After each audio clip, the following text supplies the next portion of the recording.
Please leave a comment where you are watching from and share your horror stories with us. Thank you. My dad's a cop, as well as my cousin, and they've told me plenty of stories. My dad's also had an experience at a hotel he worked at as a security guard. I'll try to be brief, but there are quite a few stories to get through. Number 1. My dad used to work at the Fairmont Chateau Laurier in Ottawa, Ontario. The place is rumored to be haunted, and he swears it's true. He described to me a strange encounter he'd had while wandering through a part of the hotel that was meant to be closed off to the rest of the guests. It was around 3 a.m., a creepy time, right? When he noticed a woman at the end of the hallway adjacent to him. She was dressed in early 1900s style fashion, and she was walking away from him. He walked towards her to tell her that she couldn't be on this floor. He called after her saying, "Ma'am, this floor is off limits," but she never turned around or responded. He almost caught up to her when she turned down another hallway. When he made his way around the corner, there was not a single person down the entirety of the hallway, which was too long for someone to disappear down the end of in a few seconds. She also couldn't have gone into any of the rooms, as they were locked and not in use. Number 2. Currently, like 95% of all the cops in his precinct are convinced that the police station is haunted. I think there's only 1 or 2 guys, both rookies, who haven't seen anything for themselves yet. Anyways, all the cops describe seeing a shadow person with red eyes around the precinct, but the cell area is where they seem to get most of the activity. So far, he's described experiences where he was alone in the precinct and the cabinet doors will swing open, things will get pushed off desks, empty chairs will suddenly start spinning around, doors will get slammed. Even scarier, though, is the sighting of the actual entity. It's been seen standing at the end of a hallway, another time at the bottom of some stairs a cop was about to walk down, but mostly, it's been seen by criminals. They haven't been able to get the entity on video, but they have a lot of footage of people in their cells seeing something just off camera and looking absolutely terrified. My dad says the criminals will often tell him, "This place is haunted, man," and he always just shrugs and says, "Yeah, it is." At this point, none of the cops like to be in the precinct alone, because that's when all the sightings seem to happen. Number 3. A close family friend has an experience there as well, which she told us all about. At this point, the precinct being haunted was common knowledge to all the friends and family of those working there or people who were held in the cells. She was at home when she got a call from a strange number comprised of entirely SAXS. She sees the screen light up and read 666, 666, 6666, and she's horrified, but just watches it until it stops ringing. Literally 5 minutes later, she gets a call from her friend who's a cop, and she says, "Let's smudge the police station. We have to do something about this thing," which she agrees to. The phone call made sense to her now, because she claims that once a spirit knows that someone is trying to drive it away, it tends to fight back harder, using fear to keep people from coming near. She gets her smudge, shell, and eagle feather ready, and they go to the police station that day. They smudge the entire place, feeling its presence the entire time.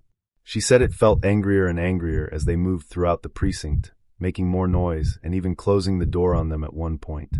They saved the cells for last, knowing that that would be the most difficult place to cleanse, but they weren't entirely successful. They got into the cell area, and immediately they felt like it was much harder to breathe. The sage kept trying to extinguish, so they had to blow on it more just to keep it alive. The lights went out, and the shell holding the sage cracked in half. That's when they got the heck out of there, hoping what they did was enough. Typically, the signs that you're dealing with a particularly strong entity is when the sage wants to extinguish and when the shell cracks in half, this being the more serious sign. When this happens, you have to hold the shell together until you get away from whatever you're trying to get rid of, and then bury the shell in the earth. They did this, but it hasn't seemed to work. She realized later, though, that they cleared the building wrong. They moved through the building in a sporadic fashion, going from the outside in when you're actually supposed to move through the building in one clean sweep, closing doors behind you as you clear a room, eventually ending at the entrance of the building since the goal is to drive it out. Number 4. There was also another time where my cousin was patrolling around the school in our town, which is literally in the middle of nowhere and surrounded by forest. My cousin swears that he saw 2 Sasquatches walking right by there and disappeared into the woods. Mostly the other cops just make fun of him for it though, but I feel like they low-key believe. Number 5. My dad also met a long-distance cyclist along the highway that passes through our town. Someone reported this guy for sitting on the side of the road. LOL, lame reason to call the cops. Anyways, the guy was just taking a break, but begins to tell my dad a story about something he'd experienced while biking. He was cycling through RT 117 in Quebec when he made it to the top of a hill. Once he got over, he saw something walking, and he stressed walking, across the road ahead of him. He immediately stopped his bike, too scared to keep going and not wanting it to see him. He crouched down and just watched this huge thing, covered in fur, walk upright like a human, across the highway and into the woods. He said he waited a good 30 minutes before even continuing on his bike ride. Number 6. They've also gotten a lot of calls to people's homes describing paranormal experiences to them. Of course, everything stops when they arrive, but the stories are pretty wild. There was one time a lady had called 3 nights in a row, each time complaining of the same thing. She said there was knocking outside each of her windows, all at the same time. She assumed it was a group of teenagers playing pranks on her, but when the cops would arrive, no one would be there. They'd do a quick scan of the woods and the areas around her house, but they never found so much as a footprint. On the 3rd night, they arrived to the same situation. This time, the neighbor came walking over, pale as a ghost and clearly terrified. He asked, "Is this about the knocking?" And they said, "Yeah, did you see anything?" He did see something, and he told them the story. He said he'd come outside for a cigarette on his front porch when he started hearing knocking. He looked around to see where it was coming from when he was a black figure standing outside the window of his neighbor's house. It knocked on the window a few times before taking off and running in circles around the house, too fast for any human, knocking on every window and door. He said it did this around 4 times before running across the street and into the woods. It went behind a tree and then peeked out from behind, looking directly at the neighbor with eyes that were yellow and reflective like a cat's, and then it smiled at him. There were also multiple sightings of this thing around the res for a while. I remember it being the talk of the town, but the cops never saw it. They would just get all the calls about it afterwards. My girlfriend's grandfather used to be a detective, and while he's long since retired, he has no shortage of stories from his time on the force. Most of them are the kind of gritty, procedural tales you'd expect from a career in law enforcement. Robberies gone wrong, domestic disputes, and the occasional high-stakes chase. But there's one story he tells that stands out which I will share now with you. It happened when he was just starting out, still relatively young and new to the job. He'd been working late one night when a call came in that sounded, at first, like it might be nothing more than a case of hysteria. The dispatcher relayed the message. Someone in an apartment building had called in, claiming a monster was trying to break into their home. The caller was frantic, their voice shaking with fear. They said they'd heard a gunshot earlier in the evening, but they hadn't thought much of it at the time. Then, a while later, they heard heavy pounding on their door. When they opened it, they swore they saw a monster standing there, trying to force its way inside. Panicked, they kicked it out and slammed the door. But that wasn't the end of it. The caller said they'd heard more screams and strange noises coming from down the hall. Whatever the monster was, it seemed to be moving through the building, trying to get to other people. Naturally, my girlfriend's grandfather, Frank, was skeptical when he heard the call. A monster? It sounded more like someone had been watching too many horror movies, or maybe had won too many drinks that night. Still, a report of screaming and a gunshot couldn't be ignored, so he and his partner headed to the scene. Frank thought it would probably turn out to be nothing more than a drunk or a drugged-out resident causing trouble.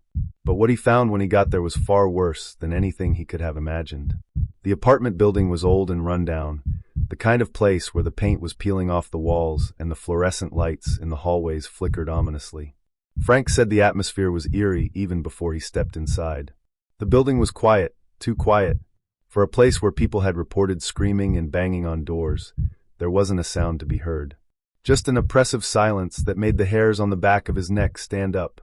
Frank and his partner made their way inside, flashlights cutting through the dim corridors. They moved cautiously, calling out for anyone who might be in trouble, but there was no response. As they reached the 2nd floor, they started to notice the blood. It wasn't a lot at first, just a few smears on the walls and the occasional drop on the floor. But as they moved farther down the hall, the trail became more pronounced. Bloody handprints streaked across doors, and dark pools of blood had collected in places where it seemed someone had stopped to rest or collapse. And then they found him. At the far end of the hallway, a figure was shambling toward them. At first, Frank wasn't sure what he was looking at. The man's movements were slow and jerky, almost like he was drunk or disoriented. His clothes were soaked in blood, and his head hung low, as if he didn't have the strength to hold it up. Frank called out to him, but the man didn't respond. He just kept stumbling forward, his bloodied hands brushing against the walls for support.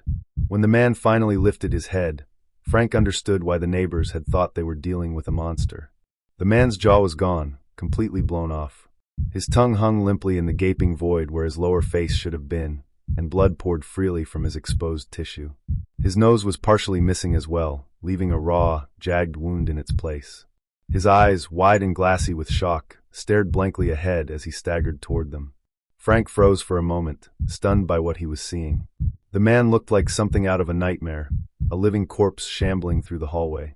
It was no wonder the neighbors had been terrified. Frank's partner was the first to snap out of it, calling for backup and an ambulance as they moved cautiously toward him. When they finally got close enough, Frank managed to turn the man around and guide him toward the stairs. That's when the full weight of the situation hit him. This monster was no monster at all. He was a man who had tried to take his own life and failed in the most horrific way imaginable. Later, they pieced together what had happened. The man had put a gun under his chin and pulled the trigger, intending to end his life. But he'd gotten the angle wrong. Instead of killing himself instantly, the bullet had blown off his jaw and part of his nose, leaving him alive and in unimaginable pain. In his shock and confusion, he'd stumbled out of his apartment and begun knocking on doors, desperately trying to get someone to help him. But his grisly appearance had terrified everyone he encountered. Instead of helping, they'd slammed their doors in his face. Frank said that moment, the realization of what had happened, was one of the hardest things he'd ever had to process. The man wasn't a monster. He was a victim of his own despair, of his own tragic mistake. And yet, in his moment of greatest need, he'd been treated like something out of a horror movie. By the time the ambulance arrived, the man was barely conscious. He'd lost a tremendous amount of blood, and his injuries were severe. Frank helped the paramedics load him onto a stretcher, his mind racing with questions he didn't have answers to. Who was this man? What had driven him to such a desperate act? And most hauntingly, would he survive? The man was rushed to the hospital, and Frank never learned what happened to him after that night. He said he didn't want to know. Some things are better left unknown, better left to fade into the background noise of a long career in law enforcement. But the image of that man, his ruined face, his blood-soaked clothes, his desperate, stumbling gait, stayed with him. It stayed with him in the quiet moments, in the dark hours of the night when sleep wouldn't come. It stayed with him as a reminder of the fragility of the human spirit and the depths of despair that people can fall into.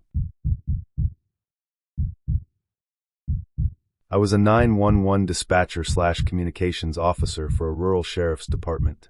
Normally what happens when we get a call on 911 is our Ani/Ollie would populate with a number and address, though sometimes these weren't accurate or correct, especially if the caller used a cell phone. So we would always verify the address with the reporting party before sending any units out. Still, we could tell based on the first 3 numbers if it was a landline, which usually had the correct address. One night, I was working a graveyard shift, and I was by myself. I got a 911 call, and oddly, it didn't populate a phone number at all, but it did populate an address into our CAD, computer-aided dispatch system. When I answered, 911, what is the address of your emergency? All I heard in response at first was a strange, garbled, crackling and hissing sound, and what I can only describe as guttural noises that didn't quite sound electronic, but also didn't quite sound human either. It wasn't like the typical kind you hear from a bad connection. If I had to describe it, it almost sounded organic. I asked again, 911, what is your emergency? And after another moment of the crackling and hissing, I heard a faraway voice that sounded like a child saying, "Hi." The child sounded very young, like maybe 3 or 4 years old. I switched into a more comforting tone to try to find out what was wrong. After all, calls dealing with children can be very difficult to get correct information and location due to their age and the potential trauma they have witnessed. I tried to ask the child what was wrong, where they were at, if they knew what their phone number was, a name, anything. Most questions the kid replied with just childish noises, like they were thinking, and trailed off, or didn't respond at all. I was getting ready to send out some units for a check at the address while still trying to get information from the child, and while I was radioing out some officers, I heard the little voice on the line say to me, "Don't send someone, I want to come see you." This was where it started to get eerie. I didn't tell the child yet that I was sending police officers, as I had only just dispatched out a unit not even 2 seconds before they said that. I told the kid to stay on the line with me until the officer got to them, especially important since there was no callback number, no call history from that address, and I had no idea what was going on because the child wouldn't tell me or even respond to my questions. I started giving the child some direction, telling them an officer would be there soon and that he would help the kid. The child said, "I want to see you," and the line went dead. Normally, we would call back. I tried to do the automatic call back, but as it had picked up no number, this didn't seem to work. My officer got to the scene a few minutes later and radioed me to verify the address and the street, so I gave it again. He calls me on his cell phone and tells me that particular street was a private road that only had 2 homes, one that belonged to a rancher and one that belonged to a retired couple in their 70s. Neither had any children located within their homes, or knew anyone local who had children. The address that populated on the Ani/Ollie didn't even exist. Because it was a child, my officer and a few more did some patrol in that area and some surrounding areas, but found nothing. It was one of the strangest calls I've ever taken, and I still think about it. I'm a strong believer in the paranormal, but having worked in law enforcement, I always approach it with a skeptical eye. There was just something unnatural about that whole call, sounds I've never heard before on the line, and never heard in any situation since. If it was really paranormal or not, I can't say. It was just really weird. So that day my field training officer, FTO, and I got dispatched for a welfare check. It sounded simple enough. An elderly woman hadn't been heard from in weeks, and her son and daughter-in-law were concerned. They'd stopped by her house, found the mailbox overflowing with mail, and noticed the lawn was overgrown. All signs pointed to something being amiss. Could be an empty house, could be an elderly woman who had passed away quietly in her sleep. Either way, it was our job to find out. When we arrived, the son and daughter-in-law were waiting outside. They looked worried but also resigned, like they already knew what we were going to find. The house itself had that eerie, abandoned look, not quite dilapidated, but clearly neglected. The lawn was starting to creep up over the walkway, and the blinds were all drawn shut. A few weathered newspapers sat on the porch, and the mailbox was stuffed to capacity. It was the kind of scene that practically screamed nobody's home, or if they are, it's not good. We did the usual routine first. Knocked on the door, called out for her, tried to look through any windows we could find. Nothing. Every window was either covered with shutters or thick curtains, and the house was silent. No TV, no radio, no hum of air conditioning. Just silence.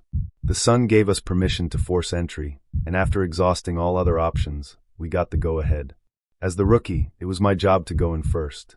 I could feel the adrenaline kicking in as we started working on the door. It wasn't easy. There was something heavy piled up behind it, which only added to the creeping sense of dread. When we finally managed to force it open, we found ourselves staring into a laundry room cluttered with random junk.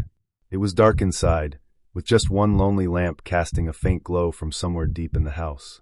The air was still and warm, heavy with that stale, musty smell of a place that hasn't been lived in for a while. My FTO motioned for me to proceed, and I stepped inside. The first thing I noticed was how quiet it was. No hum of appliances, no ticking of clocks, no distant sound of traffic. Just silence. We called out the woman's name as we moved deeper into the house, but there was no response.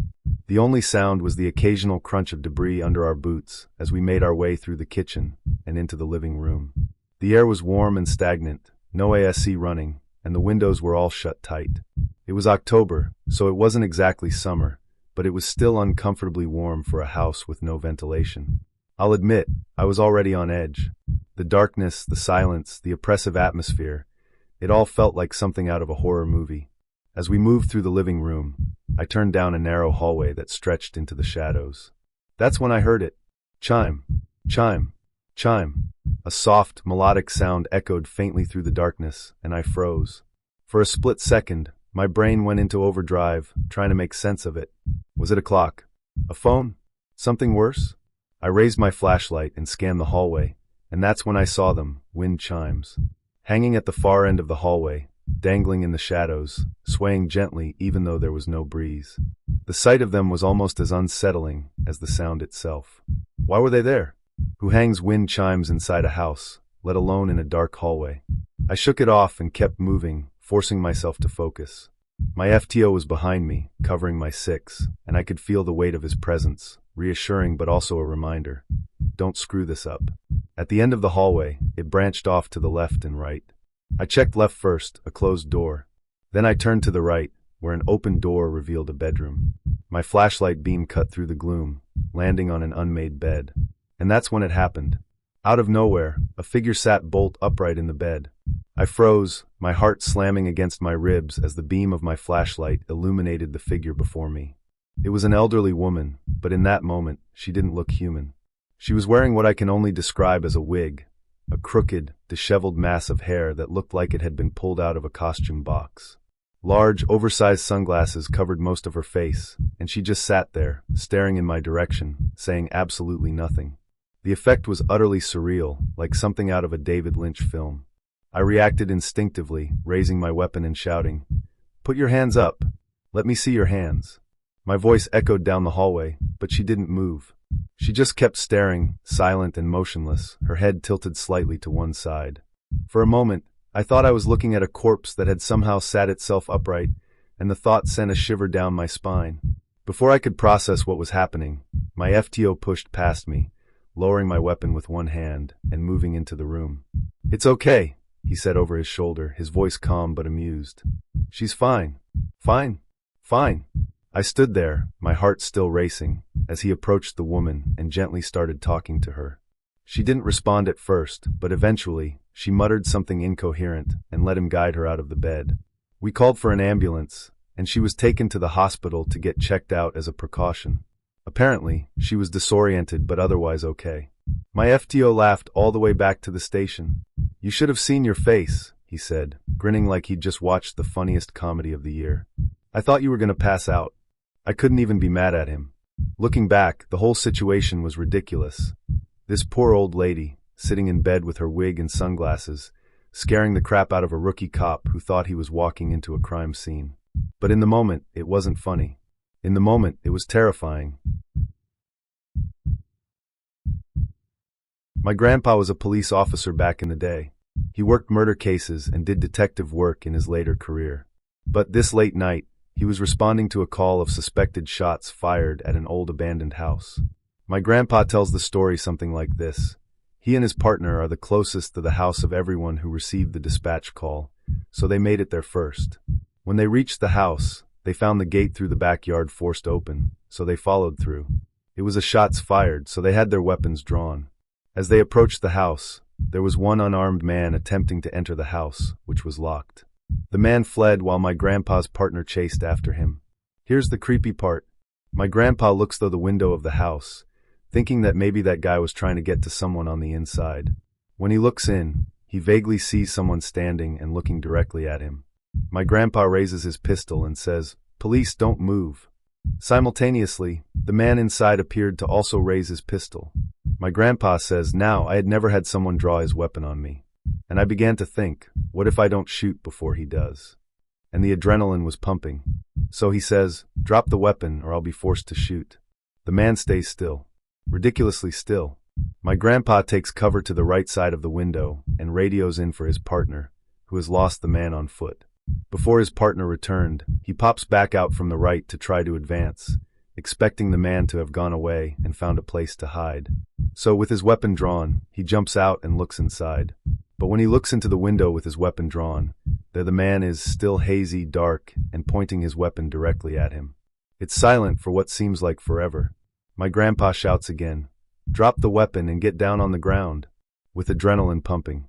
My grandpa says that at this point he begins to believe it's a ghost, because of how still it was being. Then, he sees that the assailant is wearing a badge. "This freaked me out," he said. "Had my partner made it inside and was playing with me? Was this man impersonating an officer?" Once more, he said, "Drop your weapon and get on the ground," and motioned with his pistol. The ghost man also motioned with his pistol. And at this point in the story, my grandpa says it best. It was a cotton-picking mirror. I got myself worked up over my own damn reflection. And that's the story of how my grandpa almost crapped himself over his own reflection. Another story here. Cop here. The creepiest thing was when I was walking a beat on a solo foot post late one night. This was back in my first year on the job. My partner was on meal break, so it left me on the post by myself for the next hour until he got back. I decided to walk down from the north of my post to the south, past a few abandoned lots. As I passed one of them, I thought I saw something at the end of the lot by the fence line. Lots of times people using, or just being vagrants will be in these lots. I shined my flashlight on the area, but nothing was there. Trick of the low lighting in the area. No big deal. As I turned away, the fence on the far side of the lot rattled, giving that distinctive chain sound. I stopped and looked back, already thinking of how ridiculous this feels, and put my light on there again. Standing there was a man. He didn't look homeless, nor did he look like the kind of guy that hangs out in lots late at night. I asked him what he was doing. He simply stood there, not really looking at me but kind of above me. I asked again. No answer. I told him to come over here, as he shouldn't be in the lot. He just stood there. I decided to put it over the radio before approaching him. Post 4 Central, show me one male stopped at XXX Street, back lot. No further, no emergency. So I walk into the lot, but have to hop a small fence to get to where he is standing. I figure this guy must be tweaking out or something. He looks like he has no idea where he is. I hopped the fence and looked back up. This motherfucker was gone. I took my eyes off of him for 2 seconds, and he was gone. No sound from the far fence chain, nothing. I scanned the entire lot wondering where this guy went, looked behind the only real cover, a dumpster, and inside of it, he wasn't there. Central raised me a minute later and asked the status. 10 to 91, 98, non-crime corrected, resuming patrol. To this day I think I saw a ghost, as crazy as that sounds. I've never told anyone about what happened that night. Crazy, crazy stuff. I know there is a chance that maybe he just hopped the fence without me hearing it and took off, but in the amount of time it took me to hop a 4-foot fence. Highly unlikely. I am police officer in a county on the East Coast. This incident happened about a year ago on October 31st. This was right the height of the clown fad. Usually I work in a street crime unit, but due to the heavy complaint load we get in Halloween, the department offered various extra duty jobs. Basically, you would be a regular patrolman for the day. I really couldn't pass up 10 hours of overtime. Anyway, as soon as got on the road, I got dispatched to a suicidal teen. On the call, the caller clearly stated that she wasn't suicidal, but was feeling depressed and wanted to go to the local psychiatric clinic and talk to the counselors there. I made my way over, and as I was entering the neighborhood, I saw a clown. Not just any clown, but Pennywise the Clown. He was standing on a field holding balloons on one hand and a large butcher knife on the other. Now, I couldn't really preempt from the call that I was dispatched. It would be my luck that the caller would actually hang herself while I got in a shootout with this clown. So I hurried down the 2 extra blocks to make sure the caller hadn't hurt herself. I contacted her and quickly put her in my car and told her, if there is a clown standing on that field, I'm going to jump out and address it. Will you be okay for a few minutes if that happens? The girl was actually pretty excited that she may get a good show on Halloween and agreed to behave inside the back of my car if that happened. However, by the time I was back at the same spot, the clown was gone. I dropped the girl at the clinic and wished her well. As soon as I dropped her off, a buddy of mine got dispatched to the same neighborhood I was just at in reference to a clown wielding a knife. I made my way over there and got there before my buddy did.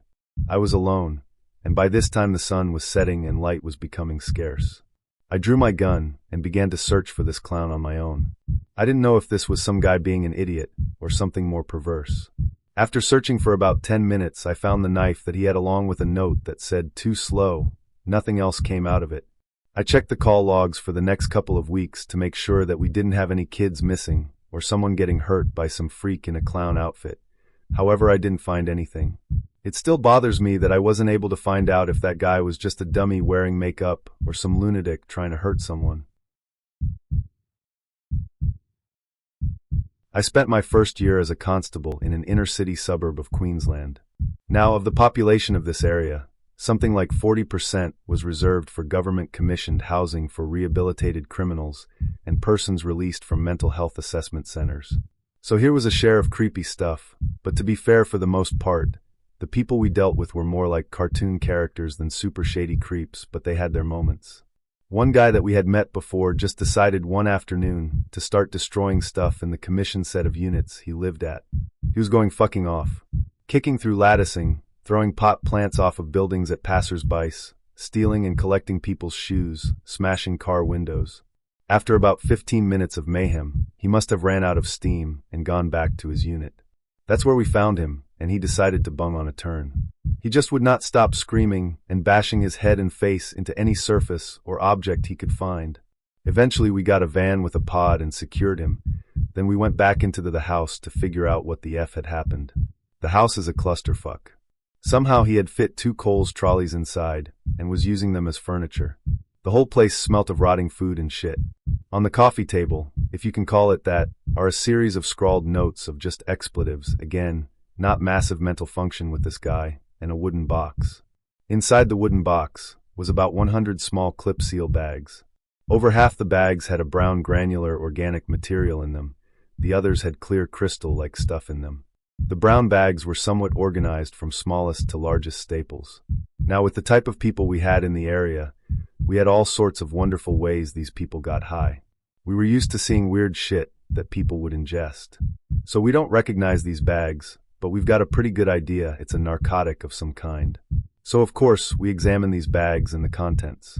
There is enough there to test if need be, so I get one of these bags and empty the contents to see it better.